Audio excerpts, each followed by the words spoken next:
Alright everyone, my name is Baron, and with me I am joined by... Hambone. Welcome, Hambone. Well, thank you, thank you. So, what are we looking at right here? Looking at some boats. Yeah, like. these are some boats. Some Japanese patrol boats, in fact. Yeah, so this is going to be a little bit of a preview about all of the naval units and ships in the game so far, what we can expect. Kind of like similar to the ground vehicles video I put out where I show you the screenshots and do our best to identify them. None of this is 100% confirmed. This is just us speculating because that's the whole reason we're doing this, because nothing is confirmed right now by Gaijin. From what I understand though, it is currently being alpha tested. And why are you not seeing any YouTube videos on it? Well, because the non-disclosure agreements are still in effect, so we will not see anything for a while. And I've heard conflicting reports that, you know, which is going to come out next, the ground vehicles or the naval ships. And I thought ground vehicles at first, then they said naval ships, but... I'm certainly hoping the naval ships. I'm really looking forward to some naval warfare here. Yeah, it would be pretty intense, and it would tie in very well with the aircraft. Yeah. But I've actually been... I guess the most recent news is that... it is ground vehicles again, but who knows? Won't know until it comes out. Someone even said patch 1.31 is when we're going to get the next level of playing. Whether it be ground or whether it be Navy, time will tell, ladies and gentlemen. Until then, let us speculate. Speculate, indeed, indeed. Alright, so what do we know? These screenshots have been up since early October of 2012. So these may not be, you know, they may have modifications, but I think it's safe to say that the patrol boat will probably stay at rank 1. Probably. And it looks like you got a couple, maybe 2 or 3 different, weapon systems on there, anywhere, I don't know. Oh, I mean, a patrol boat's not going to have much. Some 50 cal mounts, probably not a whole lot more.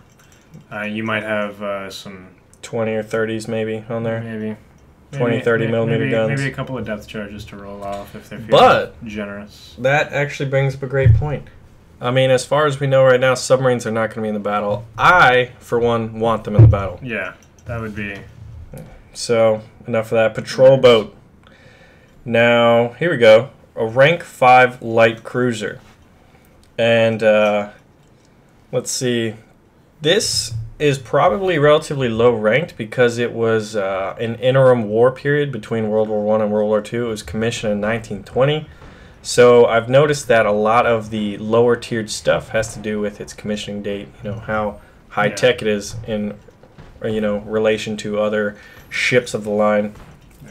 Regardless of size, the advancement in the technology, the weapon systems, the fire control systems on the ships, as well as the actual weapons and armor themselves improved as you went along. So the age as well as the size has a lot to do with the performance of the ship. Yeah, and this is a Nagara light cruiser, and we looked up the stats, and its speed is 36 knots or 41 miles per hour. It has 7 14-centimeter naval guns or 140 millimeters, 2 8-centimeter naval guns, has torpedo tubes, and it's equipped with naval mines. That'd be something else to kind of add a little spice, because it'd be fun to like lay mines in front of a very important channel or something like that, or in anticipation of where a giant battleship may be moving. Yeah. And but that's all speculative. Will we have mines? Probably not at the beginning. I think it'd be fun to add a little later. So let's move on to the next one. We got a heavy cruiser, the Miyoko. And it's rank 7. And this is similar. An interim war period commission date at 1929. The same speed as the Nagara light cruiser we just looked at. Although she's got some beefier guns on her. Some beefier guns indeed. And it looks like she has 5 twin batteries, which are Houston 8-inch guns or 203 millimeter guns. Pretty big. And relatively weak anti-air. I looked at the stats, and it only has 2 13mm machine guns. So it's kind of ships are going to be interesting because the smaller you get, generally, you know, destroyers are better at dealing with aircraft. They're a little more maneuverable, so in terms of bombing, and they generally have, you know, a decent amount of anti-aircraft gun relative to their size. I mean, but then when you look at the larger ships, they're generally capable of taking more of a beating. Yeah. Depending on what you throw at them. So I'm wondering, are we going to get to see fire control systems, and hopefully there's a damage model to this as opposed to you know, a health bar. That would be a real kick to the nuts, I think, if we had a health bar system. yeah. Something else interesting about as you get bigger, cruisers and upwards, is they have can't really see it on this one, but they have, we'll show it in a little later, they have spotting planes, which could be interesting. So moving on upward, we have the rank 9 destroyer, the Shiratsuyu. Alright. And it's at rank 9, which goes to show you that the destroyers, like, even if it's smaller, I mean, this thing was commissioned in 1935, and then, or excuse me, 1933. 1933. Shiratsuyu. Yeah, but then when you consider, like I said, the armor, the armament, then the speed, maneuverability, she's not quite as fast as those cruisers were, but maneuverability, and she can probably hold her own pretty well. I remember watching a History Channel video. I think it was about Taffy 3 attacking the Yamato, or was it the Yamato? A superior force. And basically what happened was a bunch of American destroyers sailed directly at the superior force, went in zigzag, and then launched torpedoes. And that's the great equalizer with destroyers, is those torpedoes and the greater maneuverability. It'll be hard to hit them. They have a smaller profile. They're more maneuverable. And even though they're smaller, they have the equalizing torpedoes. And the Japanese, I remember reading this a while ago, had superior torpedoes at the outbreak of World War II in the Pacific with the Americans. Much better, yeah. And I wonder if how that'll play in, because in the opening stages of the war, the American torpedoes were junk. They were junk. And the Japanese long lance torpedoes, right, were pretty awesome. Pretty weapons. Beastly. So, you know, we don't have the specs in front of us here, and neither of us are ballistics or weapons experts. But yeah, the general historical impression of them, you know, it's kind of how they matched up. So, you know, it'll be interesting to see what stage of the war they're pushing for some of these to be, or if, as you go up through the ranks, the different ships will reflect the different stages. So, you know, a ship commissioned in 1920, will it have weapons typical of 1920, or, you know, or will you be able to modify it? Because a lot of these ships that were commissioned, you know, in the interwar period, some of which I know a lot of the different nations were operating ships from World War I. Right. And a lot of the ships got refits, and that, I guess, brings us into the next ship we're going to look at here, which is the Akagi, the aircraft carrier. It's a rank 12. And that is rather interesting. It commissioned in 1927, but then refit in 1935 through 1938, I believe. So how do refits play in? Are you going to be able to start as something and then you can refit the ship itself, or will you get a refitted version at a higher level per chance? Well, my guess is with the Akagi, it'll probably be, since it went through the refit between 35 and 38, you'll get the refitted carrier, because at the outbreak of the war, this is what they had. She had already been through the refit. So in that case, now ships that were like the Yamato, for example, went through a refit during the war, I guess that remains to be seen. Hopefully there will be And it'll be interesting to see how they structure the repair system, because, you know, as you all know from the aviation portion of... You land on the You airfield. know, well, yeah, repairing during the battle will be handled differently, but just repair in general, how long it will take and how much it will cost, to really make it... because they'll have to find the balance between playability and realism. Yeah. Because, you know, the high-tier planes, you know, it takes a few days to repair. Well, you know, and that, you know, in theory, that's kind of scaled down a little bit. You know, if a plane takes enough damage in a fight, then, you know, they could turn around and get it flying again fairly quickly in relation to a ship. I mean, and being former Navy myself, I've spent months upon months in a shipyard. Then that's for routine maintenance, not battle damage. Yeah. So, you know, wartime battle damage probably is taken care of a lot more expedient than modern day routine. Right, but still not, you know, but it's still not fast. So it'll be interesting to see how they find that balance.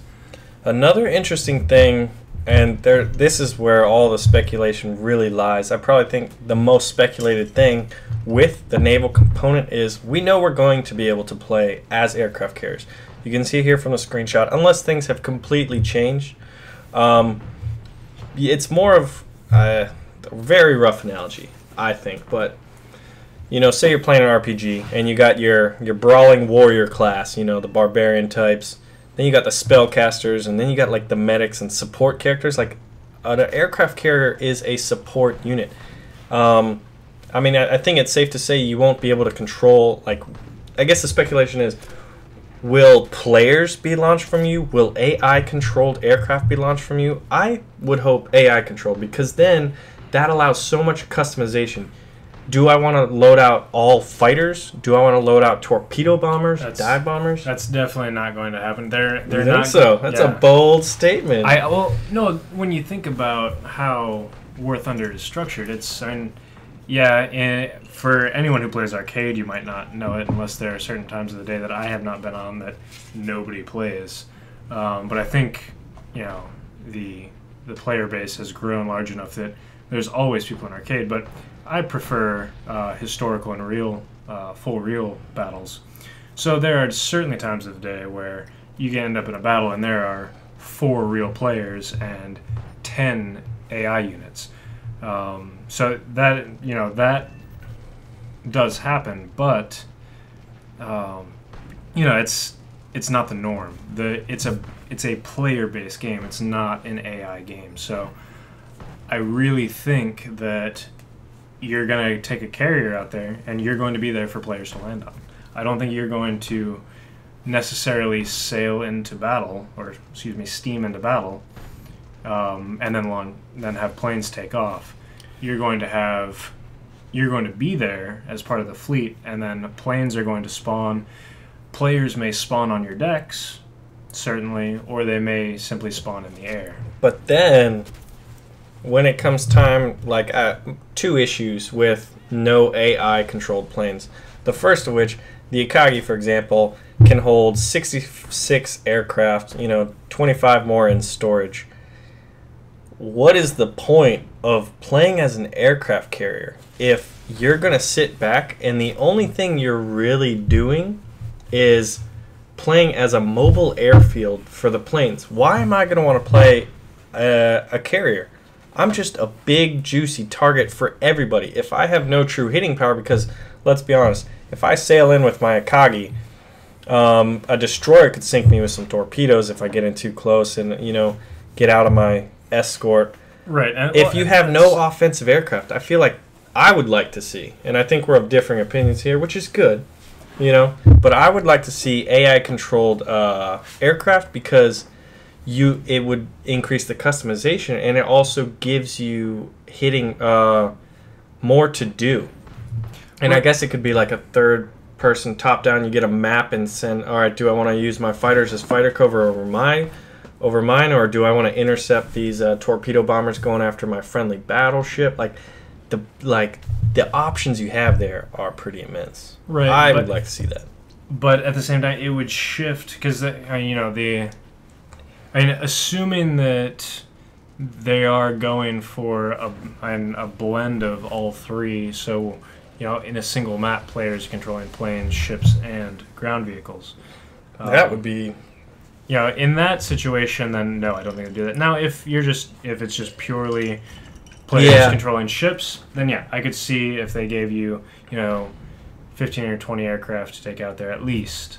Yeah. And customize that. I could see that, and I would like to see ground, like everything being player controlled, and that's, now granted, I will admit I am not nearly as, I'm sure, well read on this game as many of our viewers are, and certainly not as well read as Baron is, but that's always been my hope for where this game ends up, that it's going to be all player controlled. So your ships, your planes, your ground vehicles, everything's controlled by players. So that way, everything has a point.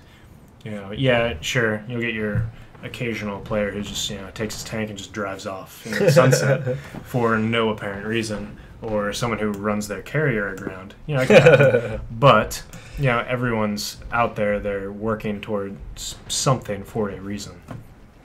I am looking forward, but this is kind of my approach to most games, because I want giant epic battles. Right. But I also want the option to where it could be just player controlled games. But I think ideally what I could see myself playing the most would be a hybrid, where there are player controlled stuff and there are AI controlled things, to give it that truly epic scale battles. Because as we're going to get to see in some of the other screenshots a little later, a lot of these ships are outfitted with a lot of guns. The more targets, the more you can rationalize a ship being able to, when you play War Thunder right now, you attack a ship, it generally has one anti-aircraft cannon that it's shooting at you, and it's generally flak. But think about all the machine guns, the smaller caliber cannons, and then anti-aircraft flak. If all that's going off at once, if one aircraft attacking it, that would be considered overpowered. But if you have, a squadron of dive bombers coming at you, you're going to want all of that firepower, not just one cannon. And I think that adds to the realism and at the experience overall. But anyway, so that is what we know about Gaijin. Now we are going to get into some of the screenshots. Alright, ladies and gentlemen, now it is just Baron. Hambone lives in Virginia. I live in Florida. He was able to come back and visit. He just recently got married, and so he went back to visit some family at home, which enabled us to sit down together in person and give you our speculations, our thoughts, our hopes on what the naval component of War Thunder would bring us. So that is what you just got to see. So this would be part 1, where we speculated. Part 2 will be the screenshots, and there will be more identifying, a little bit of speculation as well. You got to see a little bit of a fun, currently in-game AI-controlled naval battles in the background. Now, unfortunately, Hambone will not be with me for part 2. I mean, he's a dedicated guy. He figured, you know what, I need to get a better understanding on, just the naval units, and he thought it would be best to go on a cruise, with his new bride. So he won't be back for a week, and I want to put this up in that time. So more than likely we will not see Hambone in part 2 in the screenshots, but I mean, hey, the guy had to go on that cruise and check out the various properties of cruise ships, get a better feeling, get in touch with the ocean. Anyway, so when part 2 is available, the link will be up in both the outro of this video as well as in the description below, and obviously if you're subscribed you will be notified of it, so make sure to keep aware of all that goodies. And this has been a lot of fun. There is a lot of speculation, there are a lot of differing viewpoints, which was another good reason why working with Hambone on this was a lot of fun, to hear 2 different priorities, like what we want to see in the naval component of the game in the future. And I think the best situation would be kind of hybridize that, have a little You can, if you wanted to play with only human players, you could do that. If you wanted to play giant battles with humans and AIs, you could do that. And if you want to just play yourself with against AIs, you should be able to do that too. I mean, that helps with replayability. Anyway, so you can see the various links in the outro here. So check them out, and make sure to stay tuned for part 2 of the Naval Units preview in War Thunder. Thanks for watching, guys. I'm Baron, and I'm out.